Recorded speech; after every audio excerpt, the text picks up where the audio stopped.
Tu seras mes jours, tu seras mes nuits, tu seras cet arbre dont je viens goûter le fruit. Tu seras ma force quand je n'aurai plus de vie. Et quand je serai mal, tu sauras me soutenir. Non, on n'est pas un concert, c'est bon, c'est bon. Vous êtes sur Aussi Talk Show, ce n'est pas un concert. Et depuis 1960, mon pays va de vague en vague et divague. Un demi-siècle qu'on rentre dans le mur et le développement, on le largue. C'est vrai, c'est la faute à personne, car du béninois à l'africain, on attend que l'heure de Dieu sonne. Voilà. Oui. Tu attends l'heure de Dieu? Naturellement. Ah ouais? Combien de toi tu attends que l'heure de Dieu sonne? Je fais de mon mieux en attendant son heure. Super. Moi, je n'attends pas l'heure de Dieu, il faut bosser, d'accord? Donc, aujourd'hui, on parle de sexe, drogue et arnaque en milieu scolaire. Dieu ne viendra pas faire le miracle. Et j'en parlerai avec Romaine aussi, qui va se présenter tout à l'heure, et Ola 91. Ola, tu me dis moi ça. Qui es-tu? Voilà, je suis Aimé Ouinsavi à l'état civil. Je suis archiviste de fonction. Voilà, donc je suis membre de OC Talk Show. Ouais. Je suis également le secrétaire général de l'ONG Open Conscience. Super. Romaine, ça aussi, qui êtes-vous? Je m'appelle ça aussi Marie Romaine. Je suis étudiante en droit et freelancer. Je suis secrétaire générale adjointe de OCTOL, de Open Conscience. Super. Alors, quel est l'état des lieux et qu'est-ce qu'on remarque aujourd'hui dans le milieu scolaire? Le constat n'est pas du tout rassurant. À voir les vidéos qui circulent ces derniers temps, où on voit des élèves, des étudiants s'adonner à des pratiques qui n'honorent pas du tout le milieu scolaire et qui osent encore publier ces vidéos-là. Et voilà. Alors là, quel est l'état des lieux? Oui, comme elle a si bien dit, il faut dire qu'aujourd'hui, le constat est amer. Voir des enfants avoir le courage de faire certaines choses et comme elle a dit, avoir le courage de filmer et de publier, vous voyez, c'est déjà aller loin. Donc, on a constaté beaucoup de choses, les enfants qui fument la drogue, qui font le trafic de stupéfiants.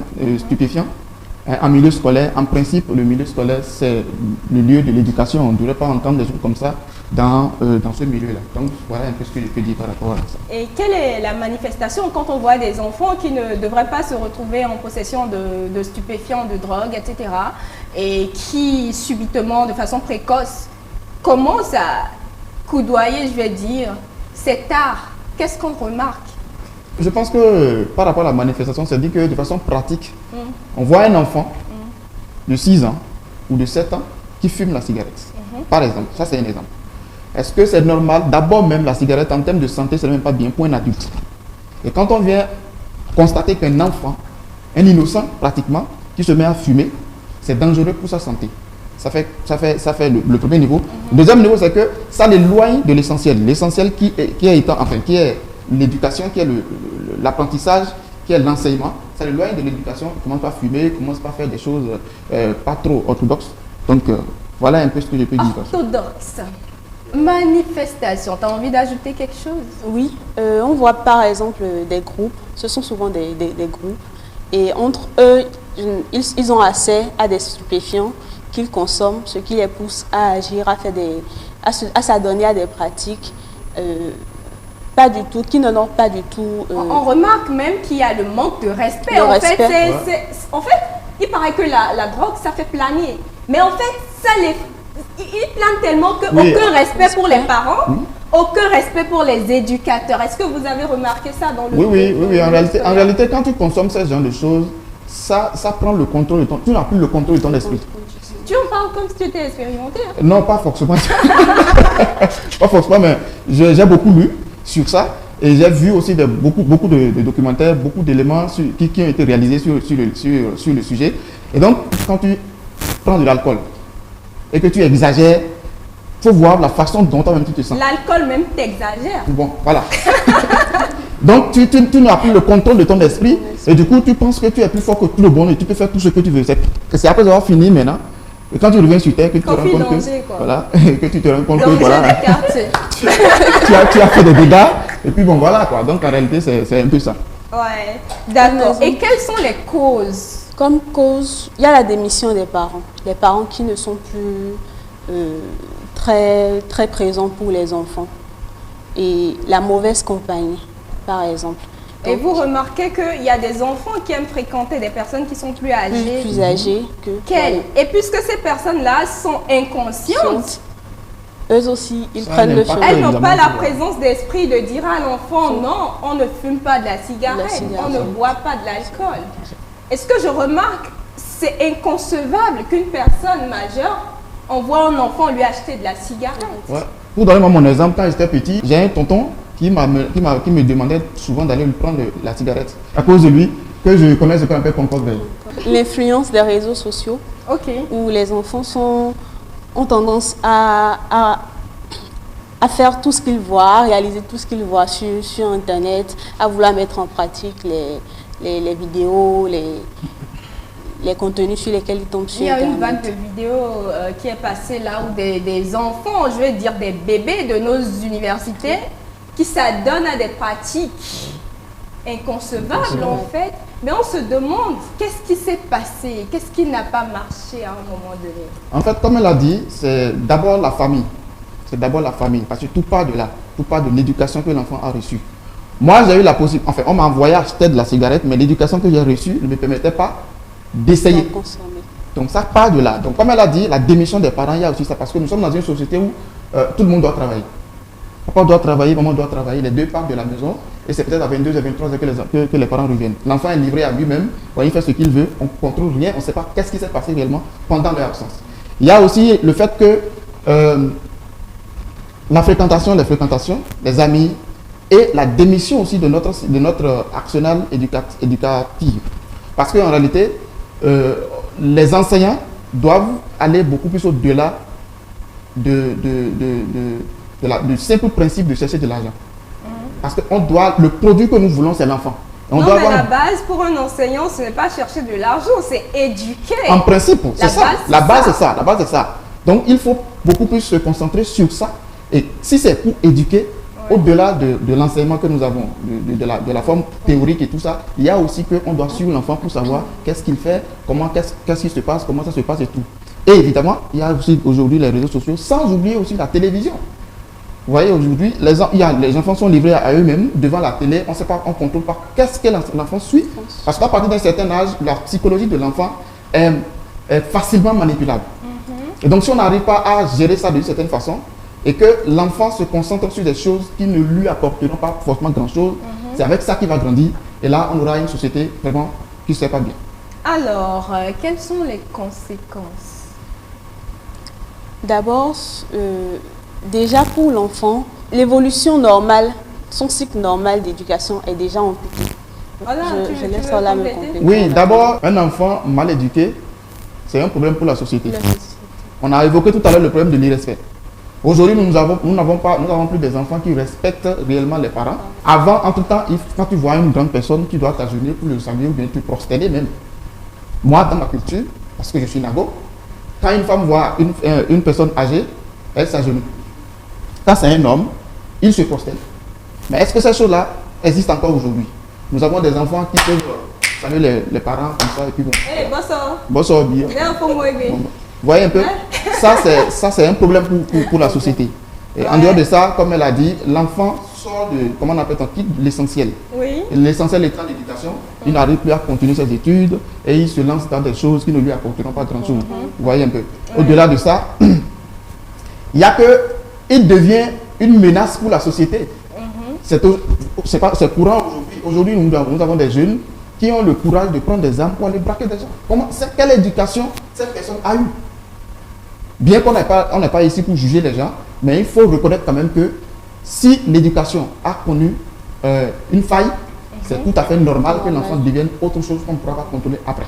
Je pense qu'il faut situer la responsabilité. Oui. Mais quand je vous écoute, la faute vient de partout sauf de l'enfant lui-même, en fait. Quelle est la place, la responsabilité de l'enfant lui-même dans sa vie? Parce qu'on a tous été enfants, on a tous été exposés à la drogue, pas exposés, mais on a vu des gens le faire, on ne l'a pas fait. Qu'est-ce que vous avez à dire? Recommandations?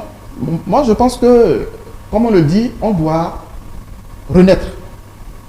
On doit renaître. Parce qu'en réalité, pourquoi est-ce que l'enfant ne met pas sa main dans le feu? Parce qu'il sait que il aura des problèmes, n'est-ce pas? Mais pourquoi on est aussi conscient? Pourquoi l'enfant ne se met pas sur la voie pour se faire ramasser par un véhicule? Ça veut dire qu'à un moment donné, tu as quand même le sens pour choisir le bien et le mal. Donc c'est de préparer l'enfant, de faire en sorte que l'enfant puisse faire les bons choix, pour que ces choix puissent l'accompagner à bon port. D'abord, il y a le fait que nous avons démissionné sur la sanction qu'on afflige. Nous, en notre temps, c'est vrai qu'on avait la notion du bien et du mal, mais quand on faisait quelque chose qui n'était pas bien, la sanction suivait et on se gardait de le faire. Aujourd'hui, avec les histoires d'interdiction de châtiment corporel et tout, ça fait que les enfants ont trouvé une liberté à agir. Et parce qu'ils savent que même quand ils le font, il n'y a rien derrière. Donc, il faudra aussi qu'on réfléchisse, qu'on revienne sur ce point. Et même si ce ne serait pas un châtiment corporel, physique à leur infliger, ce serait quand même quelque chose qui leur feront mal et qui leur feront voir que... Encore que le châtiment physique est important. Alors, les responsabilités sont situées, d'accord? Et la drogue, le sexe et l'arnaque ne sont pas des choses qui doivent cohabiter avec l'éducation. Il faut que les parents prennent leurs responsabilités et vous, en tant qu'enfant, il faut aussi que vous preniez conscience de qui vous êtes et d'où vous voulez aller. Alors, que vous entendez allume ton cerveau, vous pensez à qui? Alors, nous allons recevoir Kamal Hadi sur OC Talk Show sous vos ovations.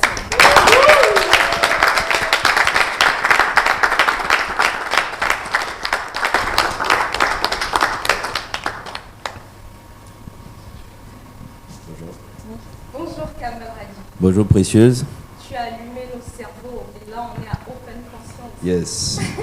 En tout cas, ça fait plaisir d'être là. Merci d'avoir accepté notre invitation. C'est normal, il y a du beau monde, il y a vraiment, c'est génial ce que tu fais. Et j'aime beaucoup de voir toutes ces belles personnes qui sont là. Il y a une belle ambiance, il y a du love comme on dit. Et moi, j'adore. Merci. Kamal. Alors Kamal, tu es slammer depuis 2005 Depuis 2005 Écoute, je sais pas. Depuis 2005, je sais pas. Mais ouais, je fais du slam depuis un moment déjà. Bien avant, je faisais du rap. Oui. Donc voilà, on a fait pas mal de choses. Tu es activiste. Bien sûr. Je me définis comme un acteur du développement qui pousse à penser à un autre paradigme. Bien sûr. Et Kamal, tu fédères une communauté de plus de 111 000 personnes sur les réseaux sociaux. Et j'apprécie ce que tu fais, j'aime ce que tu fais. Comme tu as dit tout à l'heure, j'aime ton affaire. Qui es-tu? Écoute, je suis un jeune béninois jeune africain qui veut pouvoir se penser dans sa communauté, qui veut pouvoir se rêver dans sa communauté et qui veut pouvoir être capable de construire son paradis africain. Et partie de cela, vivre dans un paradigme qui lui permet d'être un homme qui a la tête haute et qui peut regarder le soleil et qui peut en être fier de ce qu'il est, fier de tout ce qu'il a fait depuis ses parents jusqu'à maintenant et qui ne veut pas qu'on lui ouvre le crâne pour en faire une bêtise de l'humanité. Donc voilà celui que je suis. On applaudit. Alors Kamal, tu as grandi à Bégamé, Oui. un quartier populaire. Bien sûr. Du Bénin. Et tu avais toutes les opportunités d'être exposé ou de chérir la drogue, l'arnaque, etc. Mais ce n'est pas ce que tu as fait. Tu as décidé d'être caméléon là aujourd'hui maintenant. Aujourd'hui, on voit des jeunes qui grandissent peut-être dans de meilleurs milieux, mais qui choisissent la voie de la dépravation. Comment est-ce que tu expliques ça? Moi, en tout cas, dans mon cas, je connais la drogue comme beaucoup de jeunes à Bégamin, la drogue sur diverses formes, que ce soit la cigarette, que ce soit la beuh, que ce soit l'alcool. Et Mais quand tu vois, moi j'ai vu, en tout cas dans mon quartier, comme je dis, mon quartier c'est toujours un laboratoire extraordinaire. Quand bien même il était au cœur de Cotonou, j'ai vu beaucoup d'échecs dans ma vie. Et pour moi, c'était pas, je me suis dit, c'était pas un bon chemin, c'était pas un chemin que je voulais emprunter. J'ai connu la drogue autant à l'école quand j'étais jeune. Je suis pas du tout un enfant sage. Je suis à l'école, voilà. Vous entendez, Kamal dit qu'il n'a pas du tout été un enfant sage. Oui. Qu'est-ce qui a changé? Oui, tu sais, j'ai Quel a été le déclic en fait? en tout cas, pour moi, dans mon cas, ce sont les livres. Les livres? Comme je dis, lire des bouquins a sauvé ma vie. Ça m'a permis de quitter rapidement la rue et de prendre conscience que j'avais une démarche d'endurance. Et par rapport à cela, je devais me penser autrement. Et c'est pour ça qu'aujourd'hui, une des choses que je fais, c'est de construire des bibliothèques. Parce que j'estime que la vie m'a donné cette opportunité-là, d'avoir cette chance-là et de devenir cet extraterrestre. J'aimerais faire en sorte que d'autres personnes puissent passer par le chemin par lequel j'ai été, dont notamment les livres. Et d'ailleurs, comme je dis, j'aimerais dire à cette génération extraordinaire, puisqu'on parle de drogue, il y a un super livre qui s'appelle « Les rêves meurent sous la drogue ». Ils peuvent taper ça dans Google, ils vont trouver l'auteur « Les rêves meurent sous la drogue », qui est un super bouquin et que malheureusement je n'ai pas pu partager avec certains des jeunes de ma génération à une certaine époque qui aujourd'hui sont toujours dans la rue, que parfois je peux revoir dans des quartiers chauds, que ce soit à Djonké, que ce soit à Begamé ou que ce soit à Zongo, qui sont toujours dans la drogue, mais qui respectent quand même le parcours que j'ai eu et qui me dit Kamal, t'as pas fait comme nous. Ouais. Et la démarche, c'est pas de donner de leçons à quelqu'un. Vous savez, il y a énormément de talents partout, vous voyez. Et ce sont les opportunités, ce sont les rencontres que des gens ont fait à un moment dans leur vie qui ont changé leur parcours. Moi, ma rencontre a été les bouquins, vous voyez, et qui m'a permis de penser autrement et de tout de suite me dire qu'il fallait que je pense ma musique autrement, il fallait que je pense le développement autrement, et il fallait que j'essaye vraiment d'être un Africain. Parce qu'aujourd'hui, on ne nous permet pas d'être des Africains. Et vous savez que c'est un de mes plus grands combats. Ouais. Et quelle est la chose qui te tient le plus à cœur aujourd'hui? Il y a beaucoup de choses qui me tiennent à cœur par rapport à quoi? Ça devrait être une seule chose, générale. Général. J'ai beaucoup milité ici, en tout cas au Bénin, sous diverses façons, notamment en société, en politique. Et pour moi, ce qui m'a toujours tenu à cœur, ça a toujours été la démarche de l'éducation. Vous savez, quand le président Yahi Boni était au pouvoir, je fais partie des jeunes qui nous avons milité pour le dernier état généraux qu'il y a eu sur l'éducation, où on demandait justement au gouvernement béninois de changer le paradigme de l'éducation.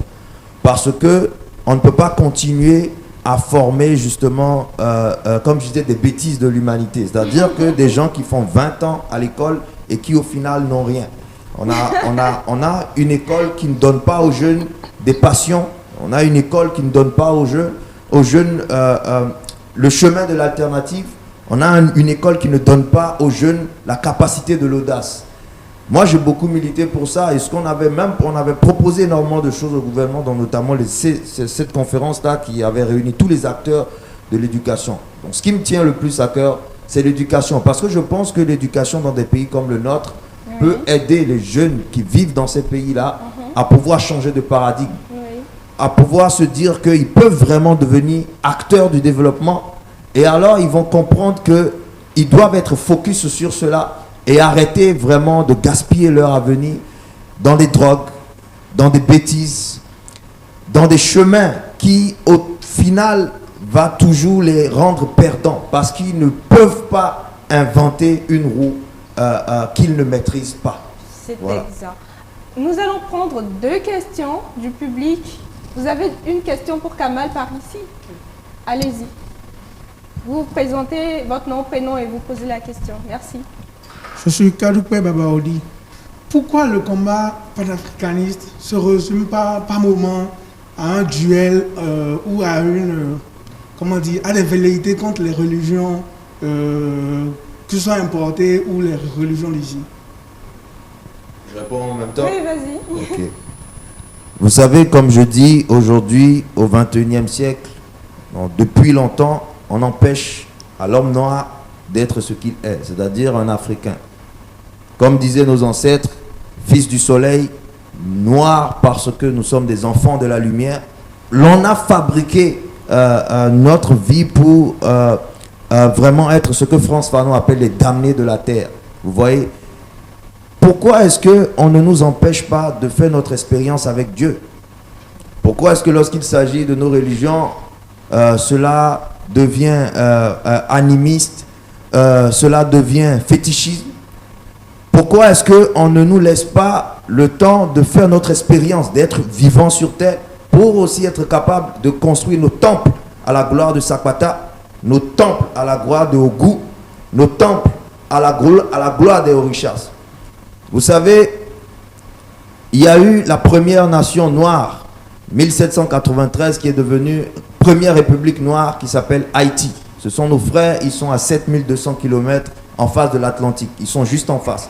Et depuis, pour beaucoup ont été traînés ici depuis les côtes du Bénin pour amener là-bas pour cultiver le coton, canne à sucre pour l'homme blanc, pour être capable de construire des pays comme l'Amérique, construire des pays comme l'Europe. Aujourd'hui, plus de 3 siècles après, Haïti, qui a mené une grande révolution, qui est devenue première république noire en 1793, d'où il y a eu des personnes comme Dessalines qui ont lutté pour dire plus jamais cela sur terre.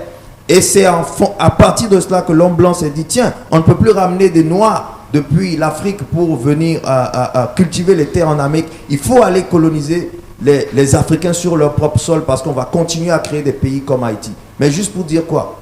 Pour moi, jeune béninois, lorsque je repars là-bas, plus de 3 siècles après, qu'est-ce que je découvre? Je découvre encore des temples à la gloire de Sakwata, des temples à la gloire de Ogun, des temples à la gloire de Akitaoyo, Blagadamassou Rondo, qu'on appelle la mer. Et cela me dit quand même que ces gens ont été capables de garder cette identité-là, parce qu'au cœur de l'Amérique, que vous connaissez, l'Amérique, pour tout ce qu'elle est, violence, au cœur de l'Amérique, la seule chose qui a pu les sauver, qui a pu les garder tenaces, c'était leur culture. Lorsqu'on vous arrache votre culture, lorsqu'on vous arrache votre façon de concevoir Dieu, votre Dieu, on vous a tout arraché. Pour moi, et ce n'est pas que pour moi, c'est même l'histoire qui le dit, ce sont les religions qui façonnent l'idéologie, qui façonnent les paradigmes d'un peuple, sans trop attaquer qui que ce soit. Merci Kamal pour la réponse. Alors, Kamal, oui. Nous sommes à la dernière partie de l'émission. Tu regardes ça? C'est la boîte au défi. D'accord? Tu vas tirer au sort un papier et tu vas nous faire exactement ce qu'il y a sur le bout de papier. D'accord. Ok. Tu promets, hein? Écoute, je vais lire. Tu promets. Tu promets. Je suis curieux, donc je vais lire. Ok, merci. Je prends juste... Oui.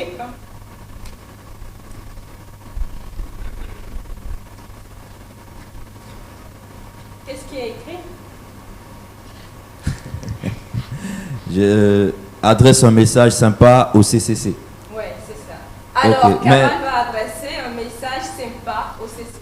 Mais CCC, pourquoi C'est ce que tu as choisi. C'est Ah, ok. moi qui ai choisi. Mais attends, quand tu dis CCC, tu parles du groupe de rap Du groupe Cotonou City. Cotonou City Crew, ok. Ouais. Un message sympa. Un message sympa. Oh là là. Écoute, Kamal. Un message sympa au CCC. Kamal.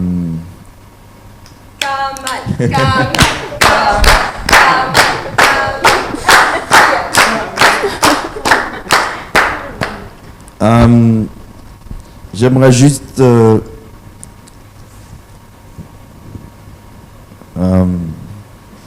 c'est dur, hein? C'est tellement quand t'as pas pensé autant de sympathie. Allons au-delà de... J'aimerais que... Ah. C'est vraiment un piège, hein, ce truc. Non, mais écoute, avec beaucoup de love, mais sans sans aucune haine. Pour moi, c'est qu'on doit être capable, lorsqu'on vit dans des pays comme le nôtre, aller au-delà être capable de montrer un autre chemin au nôtre. Et c'est pour ça que j'ai toujours eu ce cran-là envers certains. Et dans ma tête, j'ai pas vraiment beaucoup de place de sympathie pour cela, mais... Est-ce que tu as juste envie de leur dire que tu les aimes? Oui, je les aime parce que ce sont des frères africains à moi, ce sont des frères béninois. CCC, je vous aime, c'est sympa. Oui, c'est sympa, mais j'ai pas envie de dire ça. Je pense que j'ai envie de dire autre chose de sympa, mais c'est que ça vient pas. Mais si ce n'est que ça, écoutez les gars, beaucoup de love. J'aime votre musique, j'aime votre talent et je pense qu'il peut servir autrement la jeunesse béninoise. Merci Kamal. Merci Kamal d'avoir accepté notre invitation. J'ai bu tes paroles, j'ai adoré chacun de tes mots. Merci encore d'être. Merci beaucoup. Merci au public, merci pour la vie, merci pour la joie. On applaudit. Alors, conclusion, jeune génération, élèves, il faut finir avec le wesh man, nigger, wesh, je suis le best, viens pas me tester. C'est pas moi qui le dis, c'est Kamal qui dit ça, donc assume ta jeunesse. Ce fut un plaisir, prenez soin de vous. Merci à Azalai Hotel pour ce magnifique cadre. À très bientôt.